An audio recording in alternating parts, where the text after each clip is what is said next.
Okay, this is a Street Demon Carburetor, part number 190.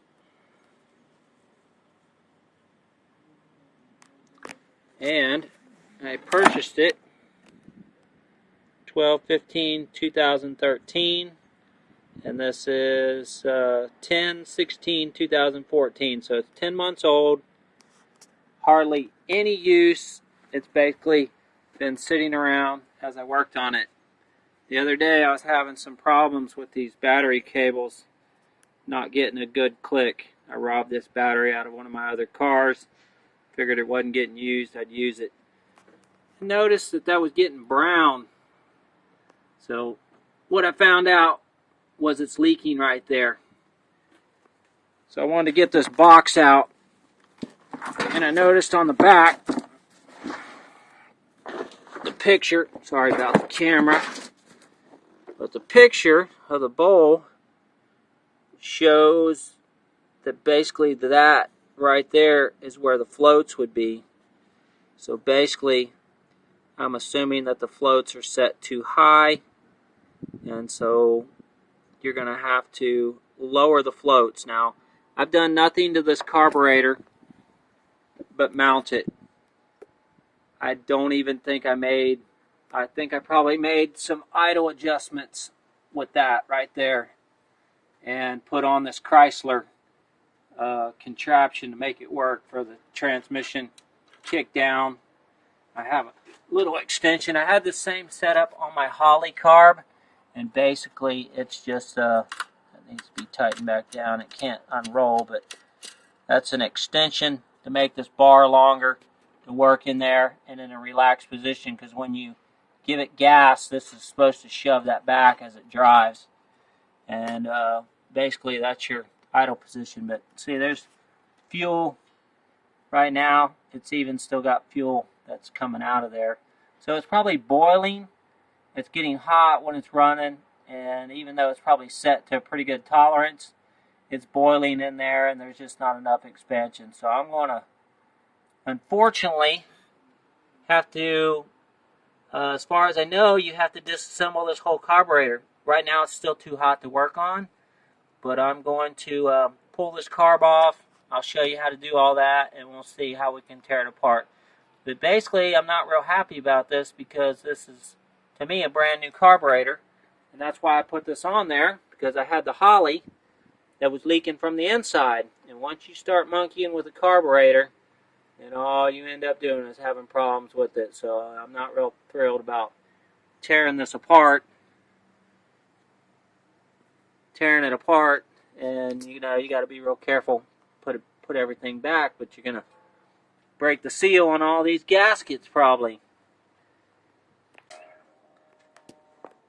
Okay, this carb is leaking right there at that seal. Engine's totally cold, and we're gonna fire it up, see how long it takes it to start leaking. So I'm gonna stop filming. I'm gonna start it, and then I'll come back over here and start filming. Okay, pretty much just started it, and it's really wet. That bowl not sealing. That's a cold engine, so that kind of proves that it's not boiling in there. It's the float set too high.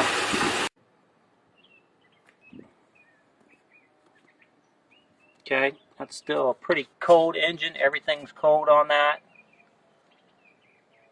And it's still dripping. So that proves that the fuel's not boiling, that the float in here is set too high, and it's starting to seep out this. It's overflowing out that bowl. And it's not sealed real good or real tight there. So we're going to have to take that apart and fix it. Okay, plan is to remove that clip. All these springs, I think I put 4 of them on here. We're going to remove this clip and remove the throttle cable. Then we're going to remove these 4 screws. There's 4 of them, probably 1/2 inch. I'm going to go get a box and wrench. We need a 1/2 inch and maybe 11/16 for that. And that's fuel still leaking out of that top bowl. And also I'm going to replace these fuel lines. They're only about a year old, but for some reason they cracked all up.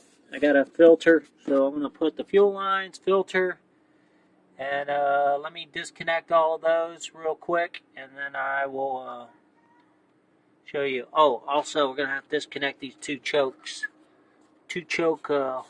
One choke wire. Pretty simple.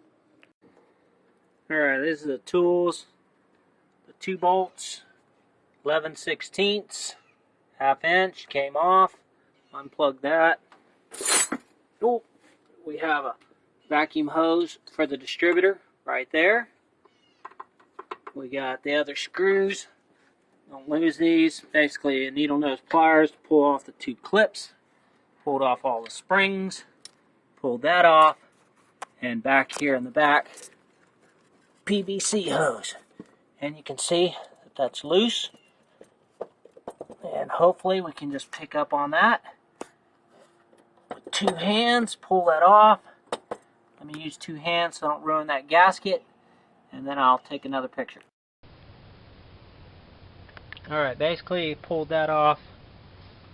Here's the interesting thing on this carb. It's off the car.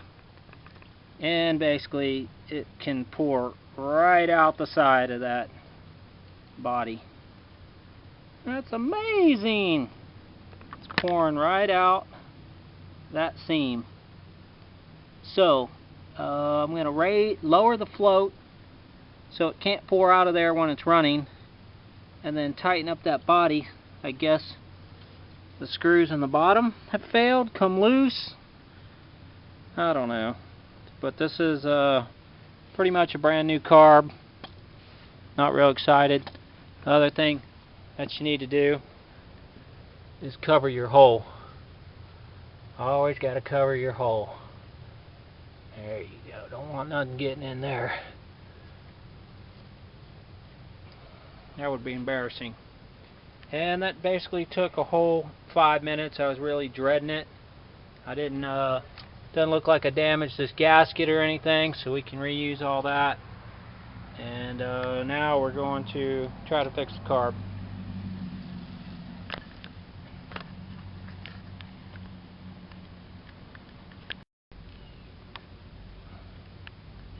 Now maybe I should be doing this in a shop or someplace clean. I'm just working out here, getting late in the evening. But anyway, 1, 2, 3, 4, 5, 6 screws. Phillips head. They said you got to take off this choke lever, so somehow I'm going to have to get that off of there. C-clip or something, figure that out. But first you just got to take out these screws and to get that top off, and then we'll look at the bowl.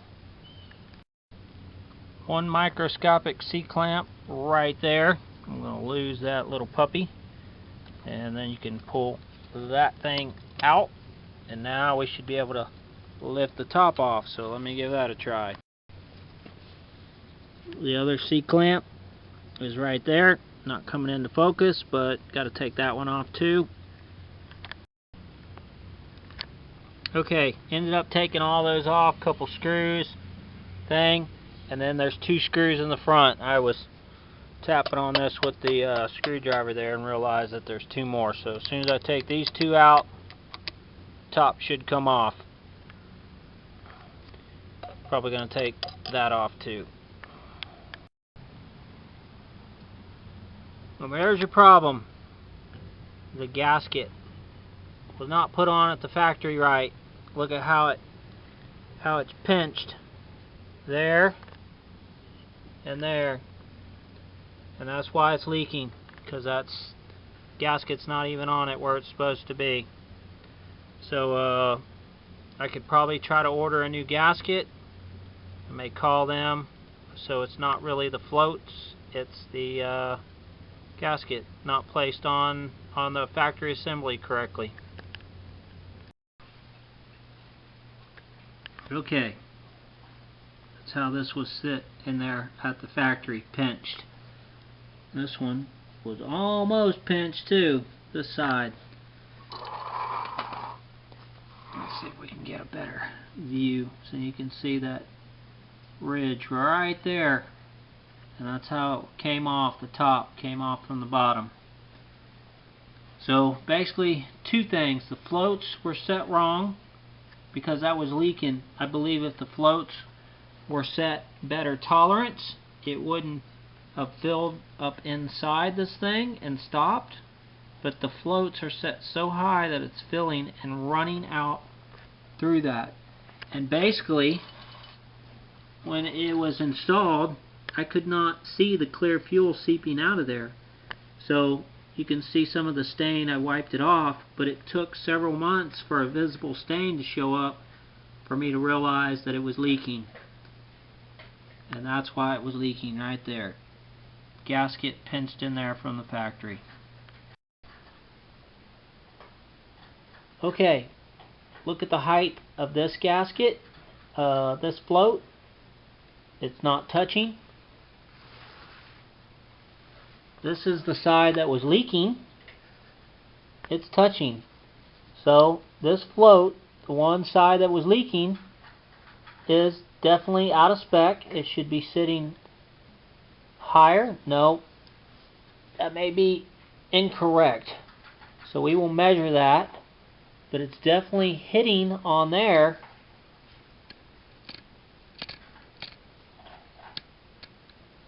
That is not a very good design for that float. If that float would expand and stick on there, you might get a stuck float. But I don't think it was sticking. It ran pretty good. But anyway, we're going to measure those like the book.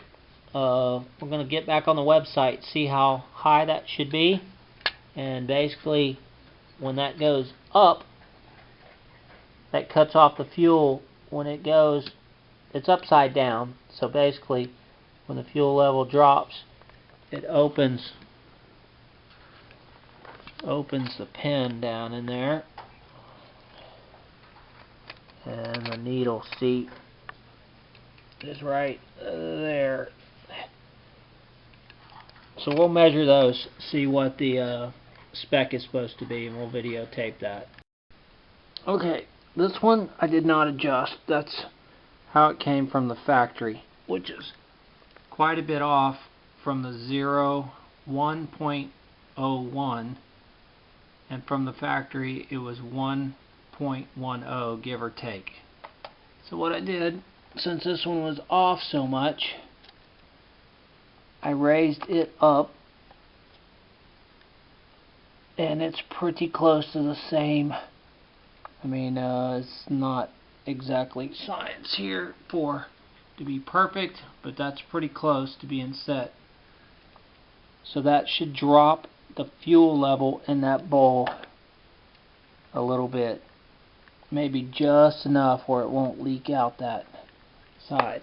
Now I'm going to glue this gasket over with some sealant and seal that down to that ridge and put it back together. Okay, I got some Permatex non-hardening number 2, and basically I very carefully put some of that on the ridge on the bottom to glue that down, and I went ahead and did this side too. I'm not going to hold my breath and think Demon's going to respond to my email and send me a new gasket, so I'm just going to glue this one down and put the top on and put it back together and move on. Okay, unfortunately this thing's wanting to ride back into its original position. So I tried to bend that little piece straight and set it to the center and stick it down. I want to try to set that top on there and tighten it up slowly from the bottom and see if we can keep those centered on there. That's to me seems like so thin, and the gasket's so thin. That's I don't know if that's a very good design on that, but it is what it is. I'm going to put it back together, see if we can get it to fix. Okay, I got your 2 screws there. I got your screws on the bottom all tight, and it looks like the gasket, this was the side that was leaking, now seems to be very visible and has squished out a little bit of the stuff, but very visible. And let's look at the other side. I can very visible see the gasket all the way around this time, so hopefully that top gasket won't leak. I noticed that I didn't pay attention to which hole that came out of, so I'm going to go back and look at one of the old videos. Maybe I can spot which hole that came out of. I don't see a mark on it because it's just not old enough to even have put a mark on it. Okay, that's everything back together. We got that piece on and the tiny C-clip, very tiny C-clip. Put that back in the middle thing, and the C-clip, all the screws are tight. I do have to tighten up that nut right there, but all the screws are pretty tight. I don't think I want to tighten them up anymore. So we'll throw this back on and hook everything up, and we'll see if that fixes our leaking problem. I think it will. I think that gasket looks pretty good now. I don't think I'll have any leaking issues, and I raised that one float a little bit, or actually lowered it so it'll shut off the fuel a little quicker. I think we're in good shape. Okay, this is my final review on this carburetor. It literally took me 10 minutes to hook it back up because I've already had it hooked up back once, hooked all the springs and the clips and the choke and the hoses. About 10 minutes to hook it all back up really quick. Fired right back up. Basically just turn the key, press the pedal once, turn the key for a couple seconds, and it fired right back up, primed right back up. And basically the things that I've had wrong with it again are when it backfired, it flipped the choke flapper up twice. Had two backfires. That happened twice. This took several months to build up a stain to realize that was leaking. And basically I lowered the floats. This one was, I didn't touch this one. It was 1.10. Factory setting is 1.01 inches. So I adjusted this one down to match that one to try to get the fuel level to sit below this gasket line and not above it. And that was my intention for lowering that gasket. And basically it's as good as bad as any other carburetor I've had. I've had Holley, had problems with them. In fact, I bought this one to replace a Holley that was leaking. I've had Edelbrocks, I've had factory carbs, and all of them have their ups and downs and problems. And basically my worry is you start monkeying with them and then they don't ever work right. They get worse. But there's so many variables, your timing, your vacuum, leaks, fuel, just so many variables in adjusting them. Basically this carburetor is just fine for street use. I don't think I'd want it as a race car carburetor, but for just driving on regular street, the choke works nice, got good idle, got good acceleration, seems to be just fine. So that's what you get. I was adjusting this just now, goosing it, and there you go. That's what happens. That choke plate comes right over the top, and now it's stuck. The only way to get it loose is to undo them screws, tuck it back in there. That's a horrible design. So basically the car will not run after it backfires unless you undo those screws. This is the third time. Basically, I'm not sure why it's running maybe lean and making it backfire, but that's your Street Demon. When it backfires, that's what happens to it. Big pain in the ass.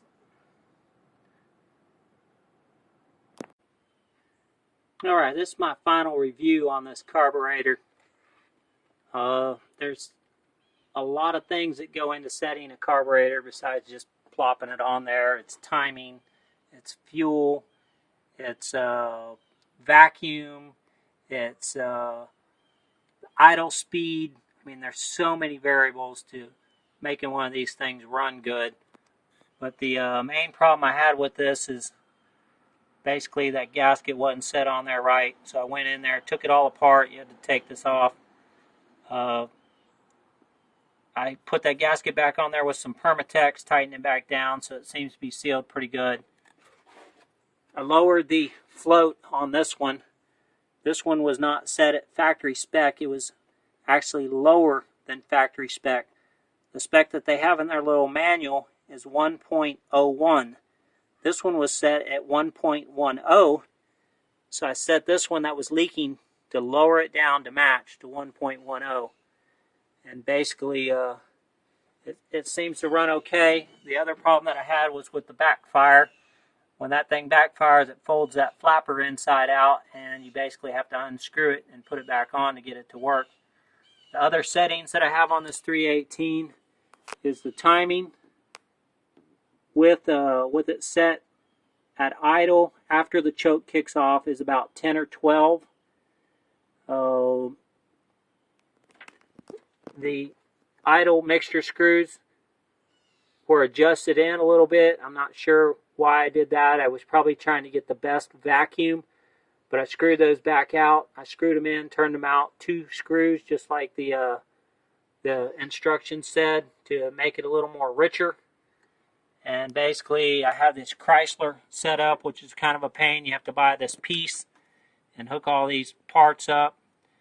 And I lowered the choke. This is Texas, so you don't need as much choke. So I backed off this choke, moved it back a little bit from off center to get it to come off choke quicker. And this vacuum is supposed to be a ported, but basically at idle it still has 6 on the vacuum. It's not really 0, but it does nothing. When you unplug it or plug it, it doesn't adjust the engine speed or anything. And that's basically all the adjustments and things I had on this carburetor. I would give it a B from A, B, C, D, E, F. Definitely a street carb, not a race carb. Still not as simple to adjust as they claim. The instruction booklet's like 10 pages and it's pretty complex reading. I bet I've done probably 5, 6, 10 hours worth of reading, research, studying the internet, trying to figure out the best settings on this thing. So it's definitely not something you can just put on there and drive away, at least with this engine and this setup. And that's what I got. There you go.